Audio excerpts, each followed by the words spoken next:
nëse flasmi për namazin, namazi ka shumë dimensione të fjalimit. Hajde të ndalemi pak në atë aspektin e zemrës, në atë aspektin e shpirtit. Po e dini besa njeri sot është i thatë në zemër, i mungon me diçka. Gjitha i ka. Gjitha nga ana materiale nuk i mungon edhe Tomël Zoki ka me gjithë shtëpi. Nuk është rahat. Ndoshta me medikamente qetësuese jeton.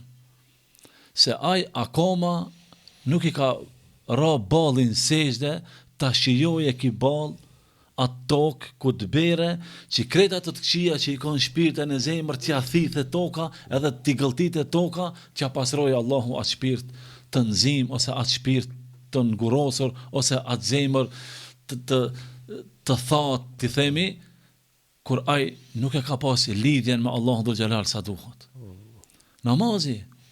Namazi është qetësues për trupin, namazi është qetësues për shpirtin, namazi është qetësues për zemrën, namazi është furnizim për rrezikun tonë, namazi është rahati për familjen tonë, namazi është rahati për shoqërinë ku jeton, namazi është rahati edhe për farefisin ku jeton.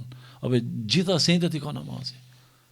Por na her pas here vetë na që falemi nuk ja dimi vlerën namazit. Se sa të mira na jep namazi, nuk e kemi idenë. Po na do vazhdojmë. Por do vazhdojmë që më thellë të jemi në namaz dhe më të koncentruar në namaz.